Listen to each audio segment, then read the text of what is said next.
तो आज तारीख है 20 अक्टूबर और 20 अक्टूबर की अगर पहली न्यूज़ की बात करें तो वो आई है यूपी के जनरल इलेक्शन को लेके कि जो कांग्रेस है उसने ये डिक्लेयर किया है कि इस बार वो तकरीबन 40% टिकट्स जिनको देंगी वो केवल महिलाएं ही होगी। तो पहली बार ऐसा हुआ है देश में कि किसी नेशनल पार्टी ने ये कहा हो कि जो टिकट दिए जाएंगे या जो हम लोग लीडर्स को उतारेंगे किसी भी राज्य में वो 40% केवल महिलाएं होंगी। एक नेक्स्ट न्यूज आई है मार्स विंगली जो कंपनी है उसको लेके कि उसने क्या किया था ना, इंडिया से राइस को इंपोर्ट करवाया था। तो जब मार्स विंगली ने वो राइस अपनी सब कंपनी वेस्ट ओवर को दिए फ्लोर बनाने के लिए, तब वहां पे पता पड़ा कि वो राइस जो है वो जीएम राइस है, मतलब जेनेटिकली मॉडिफाइड राइस है। और Mars Wingly by the way France की कंपनी है। तो सीधी सी बात है, उन्होंने यूरोप में तो हम देखते हैं जेनेटिकली मॉडिफाइड जितनी भी चीज़ें हैं वो बैन है। तो उन्होंने यूरोपियन कमीशन से कहा है कि ऐसी ऐसी चीज़ें इंडिया से आई हैं, और इंडिया ने इस चीज़ को साफ नकारा क्योंकि इंडिया में भी बैन है जेनेटिकली मॉडिफाइड राइस। इंडिया में केवल एक ही चीज़ है जो जीएम चलती है, वो है जीएम कॉटन, बस दैट्स ऑल। अब ये किस वजह से पहुंचे, कैसे पहुंचे, इन सब पे तो जांच होगी तभी पता पड़ेगा सही। अब हम बात करें ना कि इंडिया राइस कहाँ कहाँ एक्सपोर्ट करता है, तो इंडोनेशिया हुआ, रशिया हुआ, इटली हुआ, यहाँ हम लोग राइस एक्सपोर्ट करते हैं। जीएम क्रॉप्स की बात करें तो जेनेटिकली मॉडिफाइड कर दिया जाता है क्रॉप्स को, जिससे उनकी डिजायरेबल प्रॉपर्टीज चेंज हो जाती हैं, वो ज़्यादा समय तक सस्टेन करते हैं। या मान लो उनकी प्रिजर्वेंस की क्वालिटीज बढ़ जाती हैं, उनकी ओवरऑल विटामिन, प्रोटीन्स, कार्बोहाइड्रेट्स, ये सब चीज़ें बढ़ जाती हैं उन क्रॉप्स में। बट उनका कितना गलत असर होता है शरीर पे, अभी तक इसके लिए रिसर्च पूरी तरीके से हुई नहीं है। इसलिए ज़्यादातर कंट्रीज जो है वो जीएम क्रॉप्स को बैन करके रखती हैं अपने यहाँ। इंडिया में बात की जाए तो केवल बीटी कॉटन ही है जो अलाउड है। बाय द वे जो DM11 मस्टर्ड है और बीटी ब्रिंजल है उसको भी अलाउ करने की बात की जा रही है। इंडिया में GEAC है, जेनेटिक इंजीनियरिंग अप्रेजल कमेटी, जो कि अप्रूव करती है कि इंडिया में कौन सी जेनेटिकली मॉडिफाइड चीज़ें चलनी चाहिए, कौन सी नहीं चलनी चाहिए। उसको द्वारा केवल बीटी कॉटन को ही अप्रूव किया गया है आज तक। और बाकी की और भी चीज़ों की बात चलती रहती है। और हाँ, अगर हम इंटरनेशनली भी बोले ना, तो जैसे यूएस की बात कर लो तो यूएस में केवल मेज है, सोया है, कॉटन है, शुगर केन है, पपाया है, यही 5 चीजें हैं जो जीएम के द्वारा उगाई जाती हैं। और ज्यादातर कंट्रीज में 3-4 से ज्यादा फसलें जेनेटिकली मॉडिफाइड अप्रूवल है ही नहीं। और बेसिकली अगर ओवरऑल वर्ल्ड की बात करें तो ज्यादातर जगह तो है ही नहीं कि कोई भी जेनेटिकली मॉडिफाइड को ज्यादातर अभी बच रहे हैं लोग उससे। एक नेक्स्ट न्यूज की बात करें तो भाई है इंडिया, इजराइल, यूएई और यूएस के नए क्वाड के बारे में। कि ये चारों देश मिलके एक नया क्वाड बनाने वाले हैं जिसको इकोनॉमिक क्वाड्रिलेटरल नाम दिया गया है, जिससे ये लोग आपस में अपनी इकोनॉमिक जो चीजें चल रही हैं, आपस में लेन देन जो चलता है, इम्पोर्ट एक्सपोर्ट, उनको अगले 3-4 साल में $100 बिलियन तक ले जाने की बात की जा रही है।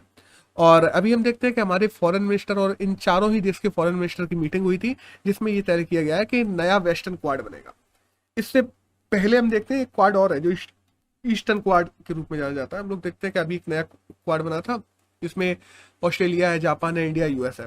तो ऑस्ट्रेलिया और जापान की जगह इसराइल और यूएई आ गए, दैट्स ऑल। अब इस मीटिंग की बात की जाए तो इसमें केवल यही बात नहीं हुई।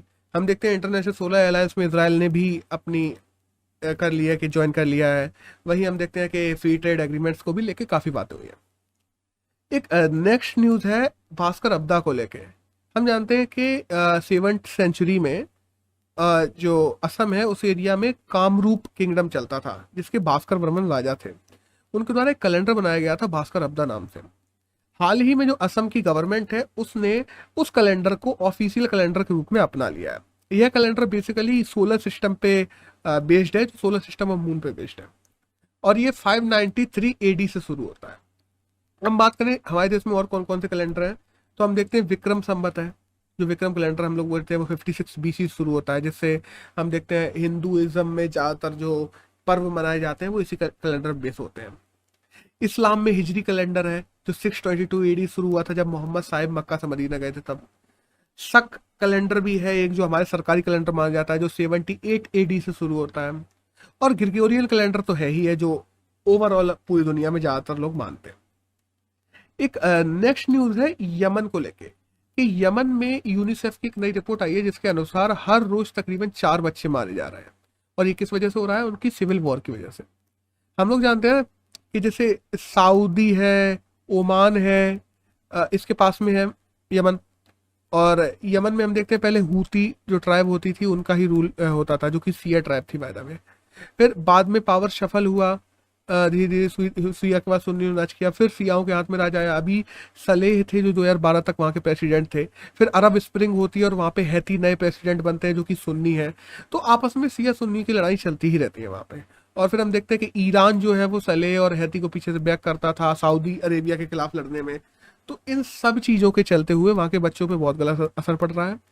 और केवल बड़े ही नहीं मर रहे, वहाँ पे सिविल वॉर के चलते, सिया सुन्नियों की वॉर के चलते वहाँ पे बच्चे बहुत ज़्यादा मारे जा रहे हैं। तो यही सब आया है यूनिसेफ की नई रिपोर्ट में।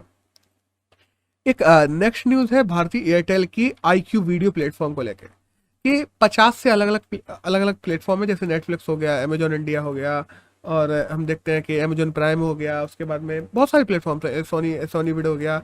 इन सबको एक प्लेटफॉर्म पे लेके आएगा भारतीय एयरटेल, और IQ वीडियो नाम से एक नया वीडियो स्ट्रीमिंग प्लेटफॉर्म लॉन्च करने वाला है।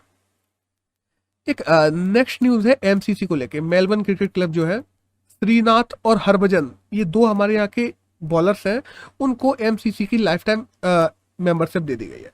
MCC की बात करें तो 1787 में ये बना था, और ज़्यादातर जो क्रिकेट के रूल्स हैं वो MCC के द्वारा ही बनाए जाते हैं। एक नेक्स्ट न्यूज़ है टेबल टेनिस रैंकिंग को लेके कि हाल ही में जो टेबल टेनिस रैंकिंग जारी हुई है उसमें अंडर 17 में हमारी जो पायर हैं भारत के हैं वो उन्होंने नंबर 1 पे आए हैं वर्ल्ड में। इंडिया पेडलर है वो। तो दैट्स ऑल।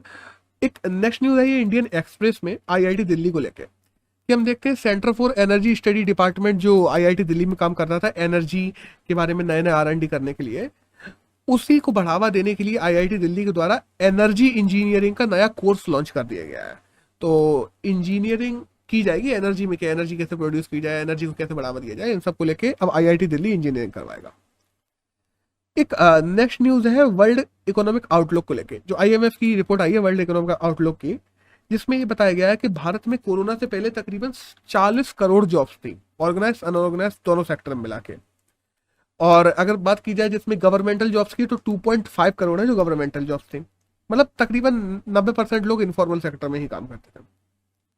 अभी कोरोना के बाद में हम देखते हैं पिछले बात कर ले मार्च या अप्रैल से, तब से लेकर सितंबर अक्टूबर के बीच में तकरीबन ये घट के 39 करोड़ रह गई है। मतलब 2 करोड़ से ज़्यादा तकरीबन जो जॉब्स हैं वो चली गई है मई से अभी तक में।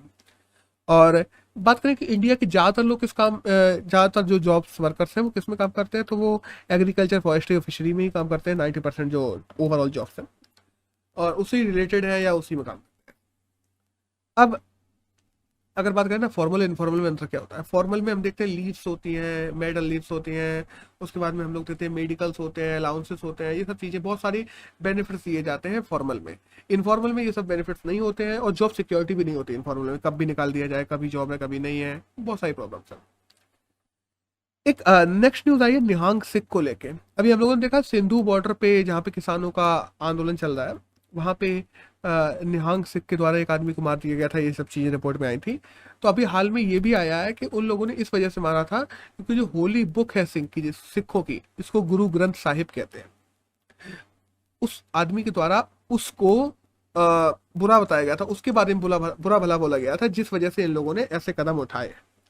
अब निहंग सिख आजकल न्यूज़ में है तो हमें जानना जरूरी हो जाता है ये कौन है। तो निहंग सिख बेसिकली सिखों की ही एक ब्रांच है जो गुरु गोविंद सिंह के टाइम पे बनी थी, जिन्होंने निशांग करके एक सिख की जो ट्राइब्स बनाई थी और वही आगे जाके निहंग बन गए।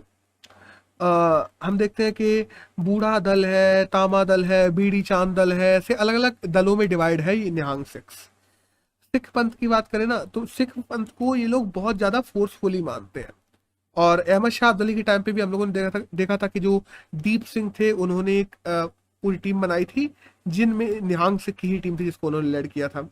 बाद में हम देखते हैं ब्रिटिशर्स ने जब तक गोल्डन टेम्पल को अपने रूल में नहीं लिया तब तक निहंग सिख ही थे जो टेम्पल को देखते थे, उसकी रख रखाव करते थे। और ओवरऑल बात की जाए ना कोड ऑफ कंडक्ट की, तो कोड ऑफ कंडक्ट जो सिखों का कोड ऑफ कंडक्ट है उनको ये लोग बहुत फोर्सफुली मानते हैं। निहंग सिख का अपना फ्लैग भी है और सरदई करके इनका एक पीने के लिए पेय पदार्थ भी है जो लोग ये पीते हैं। एक नेक्स्ट न्यूज आई है ग्लोबल पेंशन सिस्टम को लेकर कि ग्लोबल पेंशन सिस्टम की जो रैंकिंग है उसमें हम लोग 43 टोटल कंट्रीज में 40th नंबर पे आए हैं। मतलब इंडिया में जो पेंशन की बात की जाए तो उसमें इंडिया बहुत पीछे ढकेलता जा रहा है।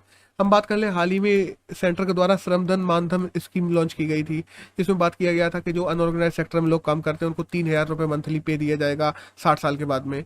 उसमें भी हम देखते हैं एनरोलमेंट लगातार घटता जा रहा है। काफ़ी PSUs ऐसे हैं जो गवर्नमेंट के घाटे में चल रहे हैं, जैसे एग्जाम्पल BSNL की बात ले लो, तो BSNL के लोगों को सैलरी ही नहीं मिल रही ढंग से, तो पेंशन क्या देंगे। तो ये भी सीन्स है। इन्हीं सब के चलते हमारी ओवर और हम देखते हैं सरकारी जो जॉब्स भी है ना, चाहे केंद्र की हो चाहे राज्यों की हो, उन लोगों ने भी पेंशन बंद कर दी है इंडिया में। तो ओवरऑल पेंशन में इंडिया धीरे धीरे करके रैंकिंग में पीछे जाता जा रहा है। नेक्स्ट न्यूज है ग्लोबल फूड सिक्योरिटी इंडेक्स को लेकर कि टोटल 113 कंट्रीज में हम लोग 71 नंबर पे आए हैं ग्लोबल फूड सिक्योरिटी इंडेक्स में। इवन दो पाकिस्तान 75 पे है, श्रीलंका 77 पे है और चाइना 34 नंबर पे है एशिया में अगर बात की जाए। ये इंडेक्स निकाला किस पे जाता है? खाने की affordability, availability, quality, safety, natural resources, हर चीज को ध्यान में रख के इंडेक्स निकाला जाता है। और इंडिया ने इसमें कोई ड्रास्टिक ग्रोथ किया नहीं है। प्रॉब्लम ये है 2012 में हम लोग बात करें 54.5 पॉइंट पे थे हम लोग, आज हम लोग 57.2 पॉइंट पे हैं, केवल 2-2.5 पॉइंट आगे बढ़े हैं।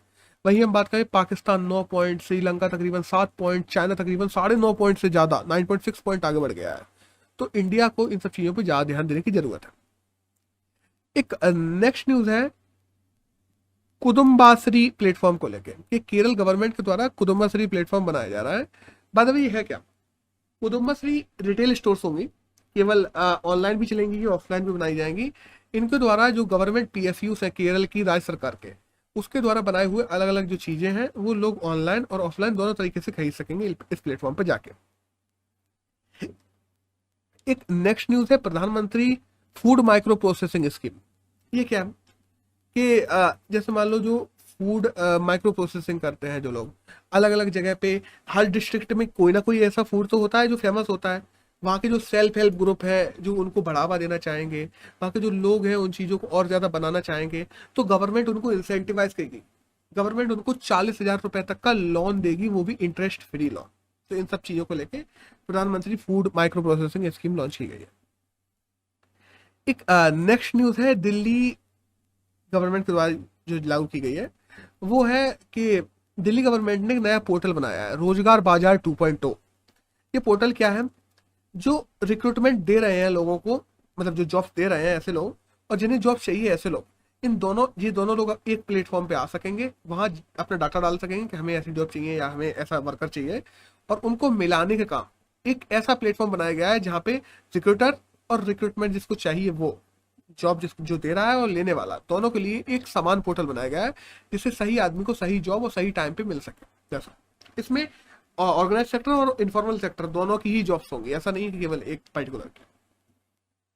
एक जो नेक्स्ट न्यूज है वो आई है UIDAI की, जो यूनिक आइडेंटिफिकेशन डाटा अथॉरिटी हम लोग देखते हैं ऑर्गेनाइजेशन है। ये बेसिकली 2016 में बनाई गई थी, मिनिस्ट्री ऑफ इंफॉर्मेशनल टेक्नोलॉजी के अंतर्गत काम करती है। इसके द्वारा इंडिया में एक हैकाथॉन चलाया जाएगा 2021 में, तो UIDAI हैकाथॉन 2021 नाम से। ये क्या है कि लोगों में अभी तक आइडेंटिटी को लेकर प्रॉब्लम्स है, लोगों में अवेयरनेस नहीं है कि अभी मान लो कोई आम बंदा आता है, बेवकूफ़ बना लेता है, उनके पैसे लेके चला जाता है और लोग किसी को भी अपनी आइडेंटिटी दे देते हैं। तो ऐसे ना दें लोग, ऐसे लोग अपनी आइडेंटिटी किसी को भी उपलब्ध ना करवाएं जिससे वो बाद में फ्रॉड हो जाए उनके साथ में। तो इन्हीं सब चीज़ों को लेके लोगों में अवेयरनेस बढ़ाने के लिए ये हैकाथॉन शुरू किया गया। एक नेक्स्ट न्यूज़ है जियो स्पेशल एनर्जी मैपिंग को लेके कि geospatial energy map of India launch कर दिया गया है नीति आयोग के द्वारा, जिसमें बेसिकली क्या बताया जाएगा कि अलग अलग जगह, जैसे मान लो यहाँ पे कोल ज़्यादा है, यहाँ पे पेट्रोलियम ज़्यादा है, यहाँ पे मैग्नेट ज़्यादा है, यहाँ पे हेट्राइट ज़्यादा है, यहाँ पे टेट्रियम ज़्यादा है, तो इन सबको एक मैप बनाया जाएगा जो लाइव टाइम मैपिंग करेगा, और जिससे लोगों को पता पड़ पाएगा कि इंडिया में कौन सा खनिज कहाँ ज़्यादा पाया जा रहा है और कहाँ कितना उत्सर्जन किया जा रहा है, हर चीज़। तो यहाँ पे आज की न्यूज़ खत्म होती है, यहाँ से एडिटोरियल शुरू होते हैं। तो आज का पहला जो एडिटोरियल है वो आया है हमारी इकोनॉमिक रिकवरी पे, कि भारत में जो है ना वो ग्रीन शू रिकवरी हो रही है। कैसी कि ग्रीन शू रिकवरी होती क्या है बेसिकली, कि जब इकोनॉमिक स्लो डाउन आए या डाउनफॉल आए, उसके बाद में जब इकोनॉमी बूम करके ऊपर जाए तो उसको हम लोग बोलते हैं कि ये ग्रीन शू रिकवरी है। तो इंडिया में इकोनॉमिक रिकवरी शुरू हो रही है, बाद में इन्वेस्टमेंट का माहौल फिर से पैदा हो रहा है। हम देखते हैं अगर 2019 के भी जुलाई सितंबर से हम लोग कंपेयर करें तो इस साल हम लोगों के पास में ज़्यादा इन्वेस्टमेंट आ रहा है। 40 और ये ओवरऑल इन्वेस्टमेंट है 49% प्राइवेट इन्वेस्टमेंट है ये, जो कि एक बहुत अच्छी चीज़ है। हम देख रहे हैं गवर्नमेंट, सेंट्रल गवर्नमेंट भी बहुत इंफ्रास्ट्रक्चर में इन्वेस्ट कर रही है लगातार, और इंफ्रास्ट्रक्चर अच्छा बनेगा तो निवेश को सस्टेन करने में भी फायदा मिलेगा। जो पीएलआई स्कीम है, product linked incentive scheme, by the way, कि जो अधिक निवेश करेगा, जो अपनी अधिक उत्पाद करेगा, उसको अधिक टैक्सेशन में छूटें दी जाएंगी। इस स्कीम ने भी इंडिया में बहुत अच्छा काम किया है अलग अलग 13 सेक्टर्स में, और ओवरऑल इकोनॉमी को बूम करने में बहुत अच्छी फायदा दिया है। गवर्नमेंट इन्वेस्टमेंट भी बहुत अच्छे तरीके से कर रही है, क्योंकि देखो गवर्नमेंट ने पहले ही कह दिया था कि हम लोग व्यापार क्षेत्र में नहीं लेना चाहते, हम रेगुलेट करेंगे बट हम व्यापारी नहीं बनना चाहते। गवर्नमेंट का काम ये नहीं है कि वो व्यापार करे, तो उस चीज को भी गवर्नमेंट बहुत अच्छे तरीके से कर रही है, और डी इन्वेस्टमेंट करके गवर्नमेंट ऑलमोस्ट हर सेक्टर से बाहर निकल रही है। अभी हम लोगों ने देखा टाटा को भी बेच दिया था, तो टाटा को एयरलाइंस दे दी गई है। उसके बाद मोनेटाइजेशन पाइपलाइन स्कीम लेके आएगी, जिसमें 6 लाख करोड़ के अलग अलग जो पीएसयू है उनको बेचे जाएंगे। तो ये सब चीजें भी चल रही है। फिर हम देखते हैं कि टेलीकॉम सेक्टर से में भी रिफॉर्म लाया जा रहा है गवर्नमेंट के द्वारा। जो एजीआर वगैरह था, जो वोडाफोन आइडिया पे है या एयरटेल पे है, उनको भरने के लिए समय दे दिया गया। टैक्सेशन में जो टैक्सेशन टेररिज्म चल रहा था, एक तरीके से जो रेट्रोस्पेक्टिव टैक्सेस वसूले जाते थे, उनमें रिफॉर्म लाया गया। Foreign trade, free trade agreement किया जा रहा है यूएसए, यूके, ऑस्ट्रेलिया, इसराइल, और हम देखते हैं ईयू से हम लोग कर रहे हैं। मतलब ओवरऑल सस्ती दरों पे चीजें कर रहे हैं, सस्ते जो हाँ, जैसे बैंकों के इन्वेस्टमेंट की बात की जाए तो बैंक की जो जिस रेट पे इंटरेस्ट देती थी लोगों को जिस इंटरेस्ट पे लोगों को लोन उपलब्ध करवाती थी, वो भी कोरोना काल से कम ही चल रहा है। और कल या परसों में हमारी जो फाइनेंस मिनिस्टर है और गवर्नर है, उन दोनों का ही, आरबीआई गवर्नर और हमारे देश के फाइनेंस मिनिस्टर, दोनों का ही वक्तव्य आया है कि भले ही कुछ भी हो जाए, जो कोरोना काल की जो चीजें चल रही हैं, जो हम लोगों ने इंसेंटिव दिए हैं, जो फायदे दिए हैं लोगों को, वो फायदे लोगों को मिलते रहेंगे। ऐसा नहीं है कि अभी हम लोग बंद कर देंगे। हाल में गवर्नमेंट ये चाहती है कि इकोनॉमिक बूम आए देश में, और वो बूम लाने के लिए ये फायदों को हम लोग, ऐसा नहीं है कि कोरोना काल में जो इंटरेस्ट घटा दिए थे वो एकदम से बढ़ा दे, नहीं, अभी ये चलते रहेंगे। तो ओवरऑल गवर्नमेंट कोशिश कर रही है जो के शेप रिकवरी हो रही है इंडिया की, कुछ सेक्टर एकदम ऊपर जा रहे हैं, कुछ सेक्टर एकदम नीचे, उसको वी शेप में बदला जा सके और ओवरऑल इकोनॉमी बूम करे, और जिसके लिए सरकार अच्छे काम कर भी रही है। तो दैट्स ऑल, यही था जो इस एडिटोरियल में था। एक नेक्स्ट एडिटोरियल आया है सोलर पैनल्स को लेकर। देखो इस एडिटोरियल में क्या है, हम बात करते हैं तमिलनाडु गवर्नमेंट की। तो तमिलनाडु में हुआ क्या है, हम देखते हैं कि ओवरऑल इंडिया में तमिलनाडु नंबर 1 पे पहुंच गया है, जो सोलर पावर में सबसे अच्छा काम कर रहा है। तकरीबन 4,400 मेगावाट एनर्जी की बात की जाए तो तमिलनाडु गवर्नमेंट प्रोड्यूस कर रही है। उसका by the way potential Tamil Nadu का 2.7 लाख सोलर पावर एनर्जी को प्रोड्यूस करने का है, 2.7 लाख मेगावाट को। बट अभी 4,400 कर रही है, और लक्ष्य रखा गया है कि 2023 तक 9,000 मेगावाट पे पहुंचाएंगे, और जिस हिसाब से वो लोग काम कर रहे हैं वो लोग पहुंचा भी लेंगे। तो ओवरऑल तमिलनाडु धीरे धीरे करके कैपिटल बनता जा रहा है सोलर पावर का, अच्छी बात है। लेकिन अब यहाँ पे मेन बात करते हैं जो हमारे एग्जाम के लिए जरूरी है। इसमें आया सोलर पावर, सोलर पैनल्स के बारे में, कि सोलर पैनल्स कैसे कैसे प्रकार के होते हैं, वो कैसे कैसे काम करते हैं। देखो सोलर पैनल अलग अलग जनरेशन के हैं, first generation, second generation, third generation, फिर उसके बाद में और भी रिसर्चेस हुए हैं, उन सब पे ही अपन लोग बात कर ले रहे हैं। तो फर्स्ट जनरेशन सोलर पैनल जिनका पूरे देश में ही सबसे ज्यादा यूज किया जाता है, ये बेसिकली सोलर हम लोग देखते हैं सिलिकॉन से बनते हैं, और ये भी 4 प्रकार के होते हैं। एक तो हम देखते हैं कि मोनोक्रिस्टलाइन सिलिकॉन सोलर पैनल्स होते हैं, मोनोक्रिस्टलाइन सेल से बनते हैं। इसमें एक ही प्रकार की केवल सिलिकॉन की से ही बनते हैं ये, और ये तकरीबन तकरीबन सूरज से आने वाली जो ऊर्जा है उसका 24% कन्वर्ट कर देते हैं इलेक्ट्रिसिटी में। सेकंड नंबर पे आते हैं पॉलीक्रिस्टलाइन। ये क्या करते हैं, इनमें सिलिकॉन तो है ही है, सिलिकॉन के साथ साथ में सिलिकॉन को अलग अलग तरीके से यूज किया गया है, जिससे इनकी, देखो थोड़ा कम यूज किया गया सिलिकॉन को और अलग तरीके से यूज किया जाता है, जिससे ओवरऑल एफिशिएंसी इनकी 24% घट के 20% रह जाती है। बट ये कॉस्ट इफेक्टिव भी हो जाते हैं। जब हम लोगों को बहुत बड़े प्लांट बनाने होते हैं तब इसमें पॉली क्रिस्टलिन का ही यूज किया जाता है। इसके बाद आते हैं एमोर्फस। एमोर्फस जो होते हैं उनको कई अलग अलग डिवाइसेस से यूज किया जाता है, उनमें 50 प्रकार के और डिवाइसेस भी लगाए जाते हैं जिनसे सीधी रोशनी पड़ सके सोलर पैनल पे और उसकी एफिशिएंसी बढ़ाई जा सके। फिर भी ये 24% ही प्रोड्यूस कर पाते हैं, क्योंकि उनमें क्योंकि बेसिकली ये एक प्रकार के सिलिकॉन से नहीं बने होते हैं। और चौथे नंबर पे आते हैं हाइब्रिड सिलिकॉन सेल। जो हाइब्रिड सिलिकॉन सेल है वो बेसिकली केवल सिलिकॉन से नहीं बने होते, उनमें जिंक भी मिला होता है, उनमें हम देखते हैं और भी चीजें मिली होती है, अलग अलग प्रकार के कार्बन भी मिले होते हैं। ये कॉस्ट इफेक्टिव भी होते हैं, उसको वल्नरेबिलिटी कम भी करते हैं और ज़्यादा मजबूत भी बनाते हैं, और ये देखते हैं तकरीबन 20-22% तो ये भी कन्वर्ट कर देते हैं सोलर एनर्जी।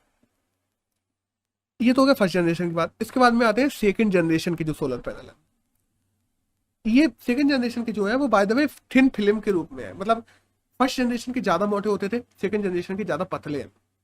और इन फिल्म्स को एक के नीचे एक के नीचे एक लाइन से लगा दिया जाता है, जिसमें प्लास्टिक का भी यूज किया जाता है कि कैडमियम टेडमाइट नाम की प्लास्टिक का प्रकार है, उसका भी यूज किया जाता है, जिससे इनको लाइन्स लगाया जाता है। और बाद में ये सिलिकॉन सेल कंपेरेटिवली अगर फर्स्ट जनरेशन की बात करें तो उससे ज्यादा एनर्जी निकाल के देते हैं, तकरीबन 30% वो कन्वर्ट कर देते हैं। 30% ऊर्जा सूरज से आ रही है उसको इलेक्ट्रिसिटी में कन्वर्ट कर देते हैं। थर्ड जनरेशन की बात करें तो देखो, थर्ड जनरेशन तो इंडिया कभी नहीं यूज कर सकता, ना ही और देश, बेसिकली बाद में यूज कर सकेंगे, लेकिन अभी अमेरिका का इस पर पेटेंट है। तो हम लोग बात करें इसमें तो सिलिकॉन का यूज ही नहीं किया जाता है। इनमें प्रोवोस्काइट का यूज किया जाता है, नैनो क्रिस्टल्स का यूज किया जाता है, टाई सैनिटाइज का यूज किया जाता है। इन सब चीजों से बनाई जाती है क्या, सोलर एनर्जी को इलेक्ट्रिसिटी एनर्जी में कन्वर्ट किया जाता है। और ये तकरीबन तकरीबन 50% एनर्जी को कन्वर्ट कर देता है। अब लेकिन हाँ, बाय द वे ये महंगे भी पड़ते हैं। और इसके बाद में जो अभी लास्ट की बात करें तो अभी रिसर्च चल रही है, जैसे कहा जा रहा है कि फ्यूचर में क्वांटम डॉट सल्फायर को यूज किया जाएगा, जो कि तकरीबन 60% एनर्जी को कन्वर्ट किया करेगा। फिर क्वांटम डॉट पीवीएस को यूज किया जाएगा, जो तकरीबन 66% एनर्जी को, सोलर एनर्जी को कन्वर्ट कर देगा इलेक्ट्रिसिटी एनर्जी में। तो अगर ये सारी चीजें की गई तो बहुत अच्छी बात है। बेसिकली हमें यहाँ पे यही जानना जरूरी था कि सोलर पैनल्स कैसे काम करते हैं, सोलर पैनल्स क्या होते हैं, उनकी जनरेशन क्या क्या है, और एग्जाम के लिए इतना ही जरूरी है। लेकिन अगर बात की जाए ना, जरूरत है इन सब में और ज्यादा इनोवेशन करने की, जरूरत है इन सब में और ज्यादा R&D करने की, जिससे जो ज्यादा एफिशिएंट पैनल है उनको भी कॉस्ट इफेक्टिव बनाया जा सके। इससे क्या होगा ना, सीधी बात, अपन रिन्यूएबल एनर्जी रिसोर्सेज पे जाएंगे तो ओवरऑल कोयले का कंजप्शन की बात कर लो, और कंजप्शन की बात कर लो, कार्बन एमिशन की बात कर लो, कम होगा। और वो तो है ही कि जो क्लाइमेट चेंजेस आ रहे हैं उनसे भी हमें बचने में मौका मिलेगा, और हमारे पास में एक नया स्रोत होगा जिसका हम यूज करके अपनी ओवरऑल एनर्जी की कंजप्शन की डिमांड को पूरा कर पाएंगे। तो अगर आज की बात करें 20 अक्टूबर की, तो यही करंट था जो हमारे एग्जाम के लिए जानना जरूरी था। That's